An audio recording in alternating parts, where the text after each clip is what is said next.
ரீசெண்டாக கொண்டு வந்த அமெண்ட்மெண்ட்ஸ் தான் இப்போ சொல்ல போகிறேன். ஃபர்ஸ்ட் வந்து பார்த்தீங்கன்னா 100% பிஸ்னஸ், அதுக்கப்புறம் வந்து ரியல் எஸ்டேட் ஓனர்ஷிப் வந்து பண்ணிக்கலாம். இதுக்கு வந்து ப்ராப்பரான பெர்மிட் மட்டும் தான் எடுக்கணும். அதை எடுத்துட்டீங்க அப்படின்னா மோஸ்ட் ஆஃப் த சிட்டிஸில் வந்து இதை வந்து அலோவ் பண்ணுறாங்க, எக்ஸ்க்ளூடிங் மக்கா அண்ட் மதீனாவை தவிர.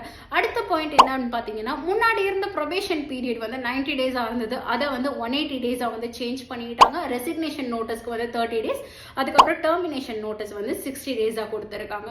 முன்னாடி மெட்டர்னிட்டி லீவ் வந்து 6 வீக்ஸாக இருந்தது பெய்டு லீவ், இப்போ வந்து அதை வந்து 12 வீக்ஸா வந்து சேஞ்ச் பண்ணியிருக்காங்க. இது இன்னும் அஃபிஷியலா வெளியே வரல அப்படின்னு சொல்றாங்க. என்னன்னு பார்க்கலாம். அடுத்த பாயிண்ட் என்ன அப்படின்னு பார்த்தீங்கன்னா, உங்களோட ஜாப் ஆஃபர் லெட்டர்ல உங்க கான்ட்ராக்ட் பீரியட்னு ஒரு டியூரேஷன் கொடுத்துருப்பாங்க.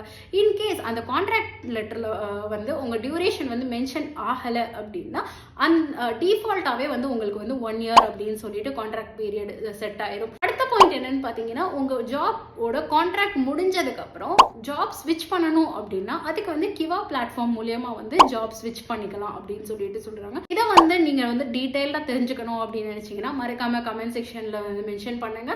டீடைல்டான வீடியோ அப்லோட் பண்ணி இன்னும் சவுதி அரேபியாவை பத்தி நிறைய இன்ஃபர்மேஷன்ஸ் தெரிஞ்சுக்கணும் அப்படின்னு நினைச்சீங்கன்னா மறக்காம சேனலை சப்ஸ்கிரைப் பண்ணிட்டு வீடியோக்கு லைக் பண்ணிருங்க ஃப்ரெண்ட்ஸ். பாய்.